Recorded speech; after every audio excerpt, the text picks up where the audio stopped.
अस्सलाम वालेकुम नाज़रीन, आज मैं वो करिश्माती नुस्खा दे रहा हूँ जो कि आपको कई बीमारियों का एक ही नुस्खा है, कई बीमारियों का। तो नुस्खा करना क्या है, आपने हड़ताल गौदंती ले लें। गौदंती ये आपने 250 ग्राम ले लेनी है। असगंध नगोरी ये आपने 1 किलो ले लेना है। असगंध को कूटकर नुगदा बना लें। इसको गौदंती को असगंध के नुक्ते में रखें, आधी ऊपर आधे नीचे असगंध हो, बीच में रखें गौदंती। 30 किलो ओपलू की आंच दें।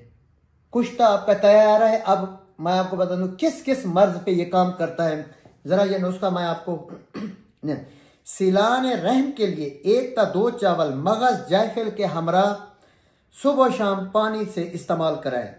अच्छा, सौदावी बुखार के लिए 1 रत्ती मीठे पान डबल करके इस्तेमाल करें। मीठे पान को डबल करके इस्तेमाल करें। बलगमी बुखार के लिए 1 चावल शहद दारचीनी के कहवे से सुबह शाम इस्तेमाल करें। फालज लकवा के लिए 1 चावल मुरब्बा अदरक से सुबह दोपहर शाम इस्तेमाल करें। जमल मुफासिल के लिए 1 चावल लौंग दारचीनी के कहवे से सुबह शाम इस्तेमाल करें।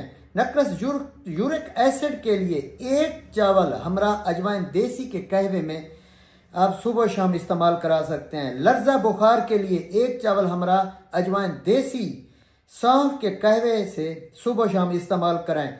कुव्वत बहा के लिए 1 चावल हमरा सफूफ त्रिफला 3 ग्राम के साथ सुबह शाम इस्तेमाल करें।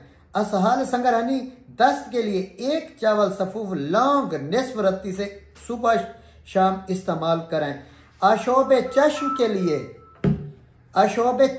लिए 1 चावल हमरा सफूफ लौंग से सुबह शाम इस्तेमाल करें। आतिश के लिए तनकिया बदन के लिए बाद 1 चावल हमरा लौंग दारचीनी के कहवे से इस्तेमाल करें। सुजाक के लिए 1 चावल हमरा 1 चम्मच सफूफ मिस्री से सुबह दोपहर शाम इस्तेमाल करें। बवासीर के लिए 1 चावल हमरा सफूफ रसमत 1 ग्राम से सुबह शाम इस्तेमाल करें। पेचस मरोड़ के लिए 1 चावल हमरा रुब अनारीन 2 रत्ती से सुबह शाम इस्तेमाल करें। और वगैरह तमाम इस तरह की अमराज पे ये काम करता है। लेकिन काबिल हकीम इसको कई अमराज पे ये काम करता है। ये मुजर्रद तरीन नुस्खा है। शुक्रिया।